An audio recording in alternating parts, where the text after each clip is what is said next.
Hello everybody, hope you're doing well and thanks for joining us for another video. In recent weeks, I've seen a lot of comments from people claiming that humans could not have possibly have landed on the moon because they think the Van Allen belts would have melted the spacecraft.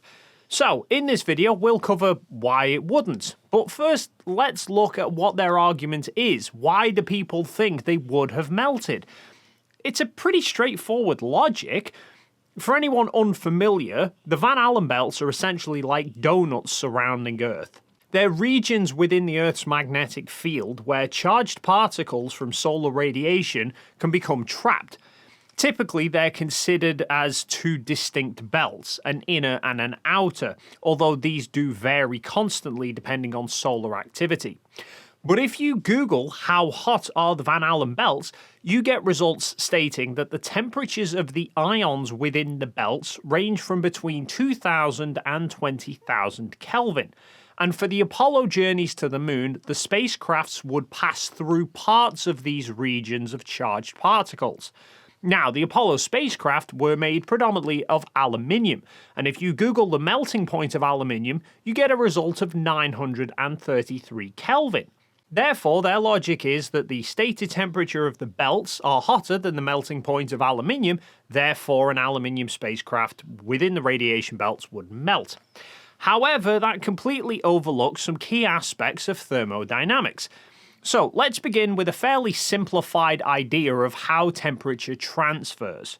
If we were to take a particle that had absolutely no energy to it, its temperature would be 0 Kelvin, aka absolute zero. As we begin putting energy into that particle, it will begin to move. The more energy we input into it, the more it then moves, and the higher its temperature will then be. Let's call this particle A. Now, let's introduce particle B, which will also start at absolute zero, so not moving. When A's movement brings it into contact with B, some of the energy from A will be passed on to B. This will give B energy so that it itself will start moving, but it will also reduce the amount of energy that is in particle A by the same amount. Each time they come into contact with each other, the same thing happens. And at this point, it's important to note the second law of thermodynamics. The energy transfer will always go from hot to cold, i.e. from the source of more energy to the one with less energy. Hot things don't absorb cold, they pass on heat. So A and B will continue this cycle of A passing energy to B until they reach a point of equilibrium. If B winds up getting slightly more energy than A, then the next time they collide, it will be B passing energy to A. So, for argument's sake, if we were to put enough energy in at the start to raise particle A from 0 Kelvin up to 1000 Kelvin, then introduce particle B at 0 Kelvin, assuming that the particles were the same as each other and that there was no energy loss from them in the process, they would share their energy until both particles had the same amount of energy as each other. So both particles should then be 500 Kelvin. However, if we heated particle A to 1000 Kelvin and then introduced 9 other particles, each at absolute zero, then once again, A would gradually pass off its energy until all of them had equal amounts, but that would mean that the energy is now being shared equally between 10 particles rather than 2. So that one particle at 1000 Kelvin would then become 10 particles each at 100 Kelvin. So for starters, if there were the same number of particles in the Van Allen belts as there were particles in the spacecraft, and the particles in the Van Allen belts are 2000 Kelvin, they wouldn't raise the temperature of a passing through spacecraft to 2000 Kelvin because that would require the particles to offload all of their energy into the spacecraft, but that would violate the second law of thermodynamics. At best, they could offload their energy until it reached equilibrium.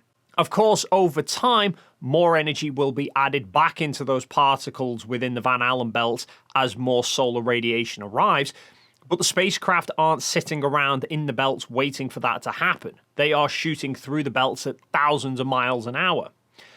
And I know there will be people now pointing out that 2000 Kelvin was the low end of the temperature range and that there's particles at 20,000 Kelvin that could still then heat the aluminium of the spacecraft up to 10,000 Kelvin. However, this leads to problem 2 of their logic. If you place two solids next to each other, their particles are bonded very close together, so energy transfer can happen very quickly. If you place your hand on a hot radiator, the energy from the radiator will very quickly heat up your hand. However, as you step back from the radiator, it takes longer because the air molecules are much more spaced out and they can move around freely. So they then have to keep colliding with the radiator, getting energy from that and then passing it on to the other air molecules around them, which gradually heats up the air and slowly works its way to you. And the bigger the space between you and the radiator, the longer it takes. Well, as we've just covered, the spacecraft going through the Van Allen belts were not hanging around to be heated up. They were through in less than an hour and a half. So when the spacecraft collides with a particle in the belts, yes, some of the energy from that particle will be passed on to the spacecraft, but it will only be for a brief second before they separate again. And the particle is then sent flying off in a different direction in space, so it's never going to catch back up to the spacecraft again. And this brings us to the biggest problem of the idea of the spacecraft melting in the Van Allen belts, which is it's not just a matter of how hot the particles are, it's about how many particles there are within a given volume. Fire up your oven to 200 degrees. Give it time to settle at that temperature. You can open the door and place your hand in quite easily and hold it there for a short period of time, and it won't burn you because it takes a long time for the sparse air molecules to transfer enough energy to the millions of molecules that are in your hand. But if you place your hand on the metal rack in the same oven, you'll know about it pretty damn quick. Because even though the metal is the same temperature as the air, there are far more molecules in the metal coming into contact with your hand, so the energy transfer is much quicker. The individual particles within the Van Allen belts may well reach up to 20,000 Kelvin, but we also have to consider how many particles are we actually talking about. The peak density of protons within the Van Allen belts is said to be around 20,000 particles per second passing through a sphere of 1 centimeter square. That may sound like a lot, but firstly, the Apollo spacecraft flew in an inclined orbit, meaning they avoided the worst regions of the belt anyway, so the numbers of particles they experienced would have probably been much less. But for comparison, Van Allen belt's 20,000 particles per square centimeter. The air around you at sea level has 2.7 times 10 to the power of 19 molecules per cubic centimeter. That is 27 quintillion molecules of air in a 1 centimeter cube of space right next to you right now. That is 1.3 trillion times more molecules of air by volume than there are protons in the Van Allen belts. And yet, it takes a noticeable amount of time for air to heat things up. The analogy that I often use is, consider if you put a chicken in a preheated oven at 180 degrees. You leave that chicken in there to cook for an hour and a half, which incidentally is longer than the Apollo spacecrafts were in the Van Allen belts for, and yet after 90 minutes of cooking, the chicken itself still wouldn't have reached the 180 degrees of the air surrounding it. Then consider how long it would take to heat that same chicken up if you preheated the oven and then sucked most of the air molecules out of there. In essence, this idea of thinking that the radiation belts would melt a spacecraft is akin to thinking that the boiling point of water is 100 degrees C. Therefore, if I heat up a metal ball bearing to 1,000 degrees C and then skim it across a pond, the pond should evaporate.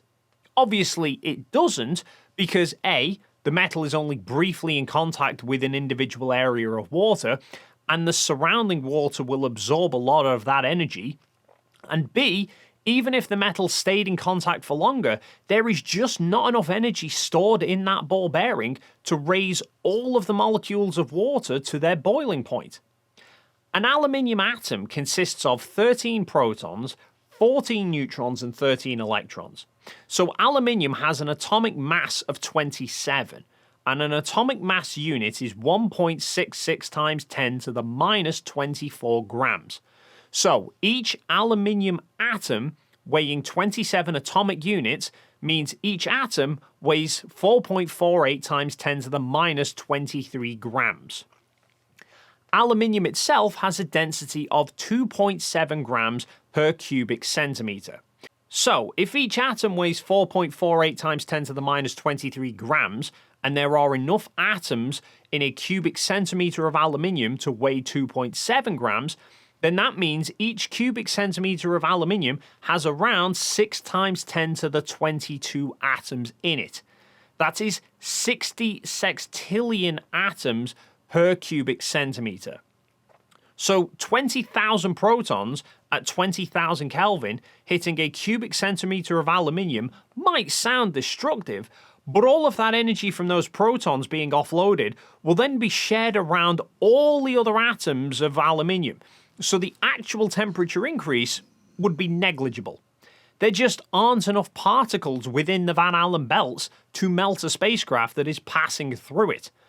Obviously, that doesn't take into account the heating potential from the sun itself, though, which I suspect some people might start to bring up, so let's just cover that. Yes, sunlight heats things up. Well, specifically, it heats by absorption. The light gets absorbed by an object, which will add energy to that object, thus increasing its temperature. But obviously, that depends on how much of that energy is actually being absorbed versus how much is being reflected away. Like, you can go outside on a clear sunny day in a black shirt, you will instantly feel the heat because the dark color of the shirt doesn't reflect much light. Most of it gets absorbed, so it heats up fast. But if you go outside in a white shirt, that reflects much more light, so less is absorbed, and thus it heats up slower. It's why houses in hot climates are typically painted white, whereas ones like here in the UK are usually dark brick. Now, if you look at the Apollo spacecraft, you'll notice that most of the command service module is reflective metal. So most of the sunlight is reflected away from it, and the lunar module is covered in lots of highly reflective gold foil. Now, yes, there are areas of both craft that have dark colours to them, but bear in mind that any heat absorbed by those areas will then be spread out to the other parts of the craft. And radiation goes both ways. The spacecraft will re-emit electromagnetic radiation, so whilst the areas in sunlight will be absorbing some energy, the areas in shadow will be shedding energy, just like how all the planets and the moons absorb heat on the daylight side, but they shed the heat in the shadow side during the night. If they didn't shed heat back off into space, then every day they would just get hotter and hotter. It's why the Apollo spacecraft employed passive thermal control, PTC, or often referred to as barbecue mode. The craft would be put in a slow rotation, turning approximately once every 10 minutes to balance out which parts of the craft were being heated versus which parts were cooling. The biggest source of heat for the Apollo craft wasn't really anything out in space, but rather inside, like all of the electronics that were producing heat. Hence, on Apollo 13, when they shut everything down, the inside of the cabin went freezing cold rather than boiling hot. But anyway, I'm at risk of going on a ramble here, so the key point of this video was the Van Allen belts would not melt a spacecraft, and I think I've addressed that. So, with that, I'll say feel free to leave your thoughts in the comments down below. If you've enjoyed this video and you haven't already done so, then please consider hitting the like and subscribe buttons, and hopefully we'll see you in the next video.